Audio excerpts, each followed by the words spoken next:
18 major for major का exercise 5, 6 और 7 को कंप्लीट करेंगे।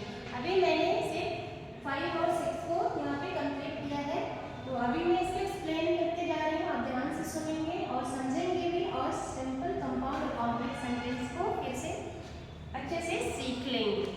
तो देखिए फर्स्ट में है आपका exercise 5। Choose 5 simple sentences from the lesson and write them down in your notebook. तो इसमें एक्सरसाइज 5 में यही कहा गया है कि आपको चैप्टर में से, पार्ट में से 5 सिंपल सेंटेंस चुनना है और उसको अपने नोट कॉपी में नोट डाउन करना है। तो प्रीवियस क्लास में मैंने आपको सेंटेंस के बारे में अच्छी तरह से उनका डिटेल्स बता दिया था, जैसे simple sentence, compound sentence, complex sentence and compound complex sentence. तो यहाँ पे आपका एक्सरसाइज 6 में कहा है कि आपको 5 सिंपल सेंटेंस चैप्टर में से ढूंढ के लिखना है।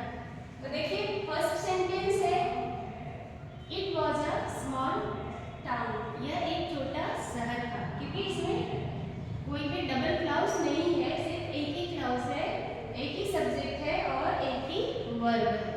और जब एक सब्जेक्ट एक वर्ब मिल जाए तो वो एक क्लाउज होता है, तो यहाँ पे एक ही क्लाउज है, और जहाँ पे एक क्लाउज हो वो सिंपल सेंटेंस का एग्जाम्पल होता है।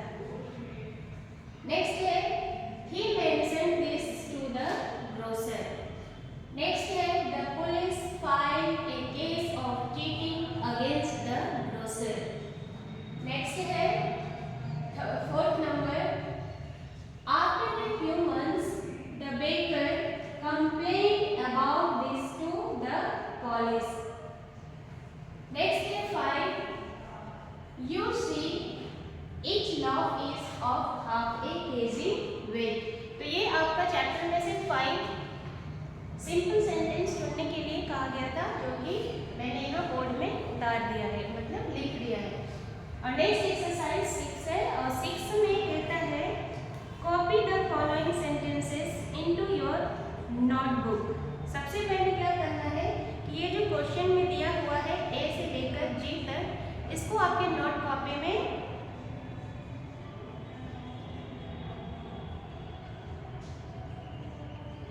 नोट करना है।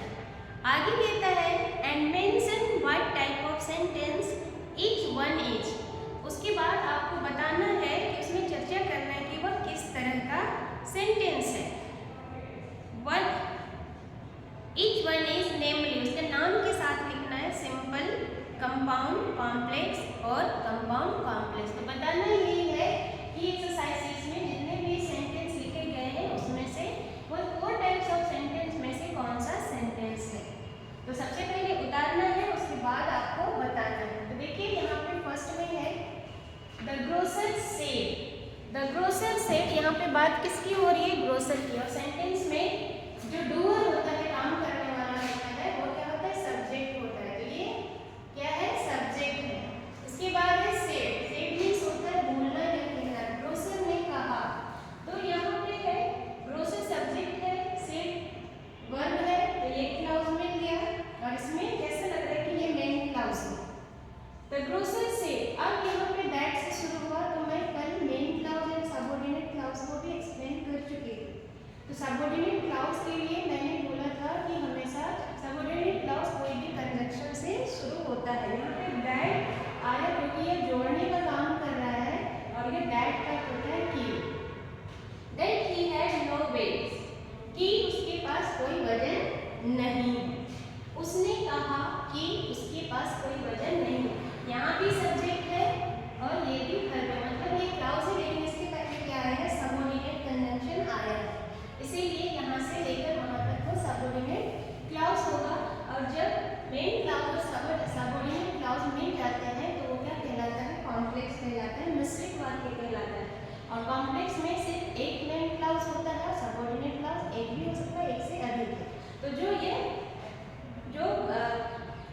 है, मतलब जो शर्त है, कंडीशन है, वो कंडीशन को पूरा कर रहा है कॉम्प्लेक्स सेंटेंस के लिए, इसलिए यह आपका कॉम्प्लेक्स सेंटेंस होगा।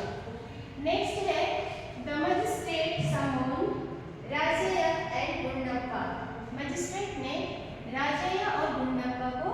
बुलवाया। तो ये मेरा सिंपल सेंटेंस है, ये सिंपल सेंटेंस होगा क्योंकि यहाँ सब्जेक्ट एक है ना, मजिस्ट्रेट सबऑर्डिनेट होता है बुलावा भेजना, तो ये आपका सिंपल सेंटेंस में आएगा। नेक्स्ट है you got what you wanted, यहाँ पे सुधार लेंगे।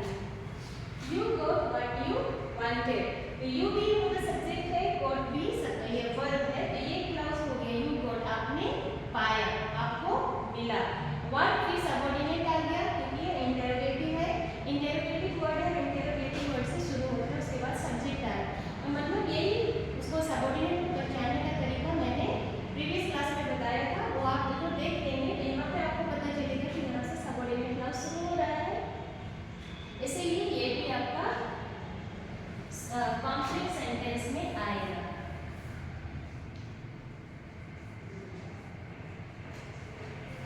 नेक्स्ट है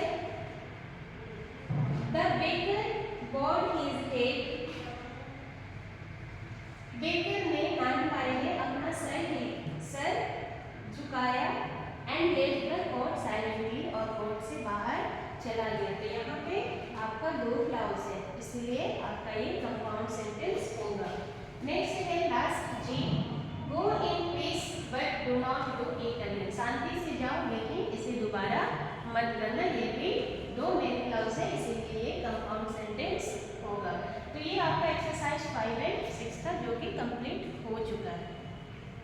थैंक यू।